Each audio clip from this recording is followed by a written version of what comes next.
Good morning. It's good to be here. I think you guys are already all experts in hydroponics, but I'm going to talk to you a little bit about hydroponics and what we do. So really we're talking about food, right? Now, we all like to eat food. We all, go shopping for groceries. We eat food at restaurants. But until fairly recently, a lot of us didn't really know where our food came from or how it was produced. But thanks to the teachers and the curriculum at schools like this, kids and students are learning more and more about the food system and how our food is produced and where it comes from. So our food system is actually pretty remarkable if you think about it. We've got so many people on the planet. We've got close to 7 billion people right now, and most of those people are being fed. Now, we're not doing an amazing job of it, but we're doing a pretty good job of it considered all the difficulties associated with it. But I would give our food system about a C right now, and I think we need to get that up to an A. So across the world, whether it's this family in Japan, or this family in Greece, or this family in Tibet, you can see that they have a lot of different food products, but it's a challenge getting all that food to them. The biggest issue that's facing our food system, in my opinion, is population growth. Now, this is like the little engine that could. So there's a little choo-choo train which has got all the world's food in it, and it's saying, I think I can deliver it to everyone. I think I can. I really hope I can. Man, I hope I can. So this is going to be a major challenge going forward, is that as we have more and more people on the planet, how are we going to feed all of them? So that's the biggest stress we have right now is population, as our populations increase. The second biggest concern with the food system right now is urbanization. What does urbanization mean? Urbanization basically means that more and more people are living in cities, like all of us today. About half the world's population lives in cities. But cities don't have a lot of farmland. They don't have rivers or oceans where we fish from, and they don't have a lot of food-producing factories. So the cities, like all of us, we're reliant on the countryside or other countries to get our food systems. So if our food is all being produced elsewhere, then it has to be shipped in to our cities. So our food comes in on trucks, it comes in on planes, it comes in on buses, it comes in on all sorts of things.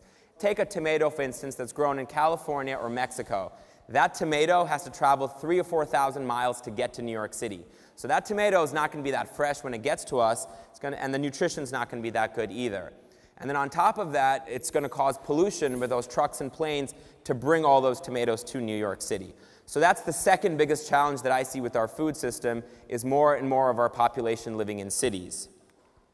And then there's pollution. That's the third one, is a major problem with our food system. There's a lot of pollution that gets caused with the way we produce food right now.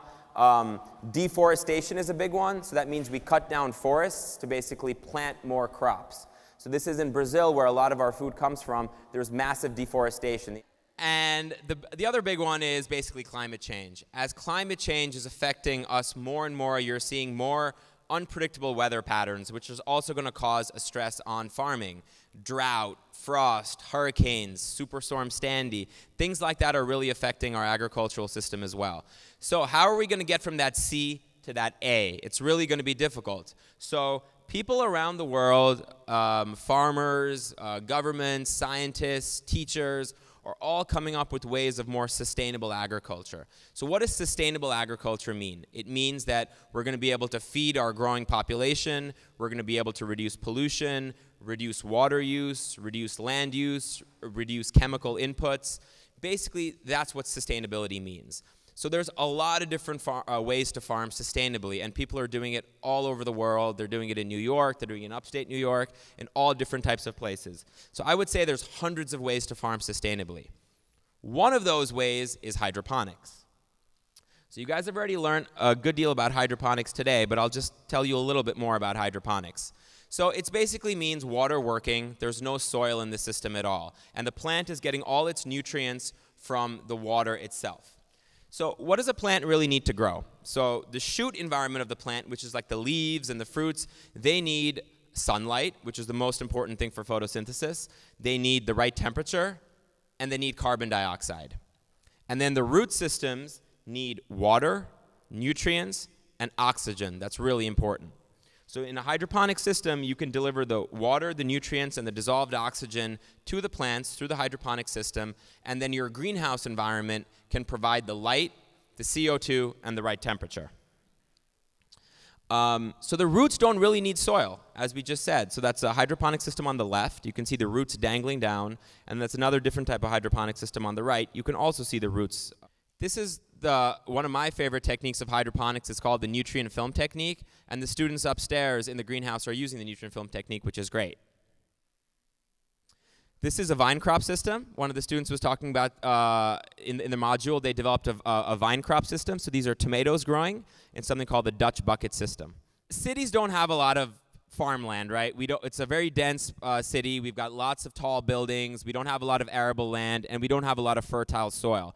So what we're going to do is, what we think is a really good method is taking greenhouses like that and basically putting it on rooftops like that. Pretty much exactly what the students here at MSC did. My company is doing it a little bit differently. We basically built a slightly bigger greenhouse. So this is our greenhouse in Brooklyn. It's in Greenpoint, Brooklyn. It's 15,000 square feet, and we also have a lot of solar panels that produces the energy to power that greenhouse.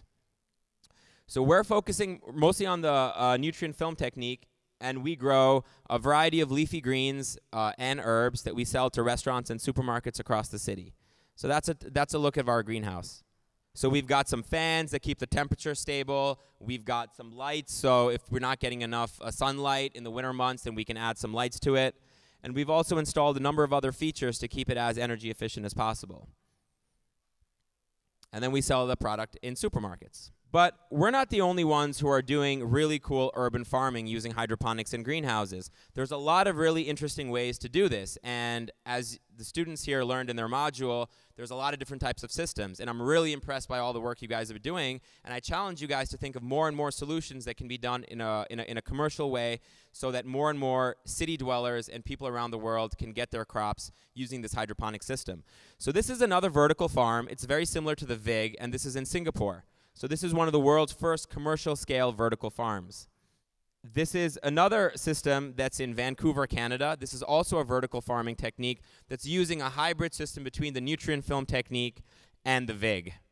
This is a system in Chicago called Farmed Here. They're also growing it in sort of a nutrient film technique way, but this is not even in a greenhouse. This is in a warehouse where they're using artificial light to basically grow the plants. So they're using fluorescent bulbs to grow the crops. So this is also an innovative way to grow. So a lot of really interesting people are coming up with innovative ways to grow hydroponically in cities.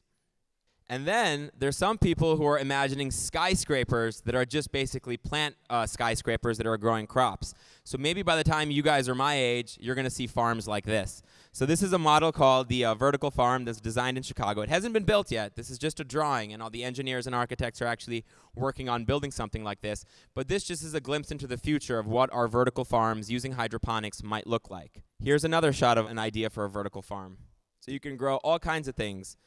All kinds of fruits like strawberries, you can grow beans, you can grow tomatoes, cucumbers, peppers, eggplant, squash, pumpkins for Halloween. This is another vertical farm concept, and that's the same one at night. And this is a pyramid. This might be pretty cool too. This is called the Dragonfly, and that's designed for the East River in New York. I don't know if that'll actually ever happen, but it's good to spur the imagination. So as you can see, what we have upstairs is a prototype of it, and then what we're doing in Brooklyn is a slightly bigger version of that, but we need to think even bigger. If we're going to get our food system from a C up to an A, and to reduce pollution, reduce water use, reduce land use, and basically create healthier people, we all need more sustainable ways. So hopefully this will provide you with a bit of an inspiration that you can take your hydroponic module and scale it up into something bigger. So with that, thanks a lot for your time, and keep up the good work, and keep working on hydroponics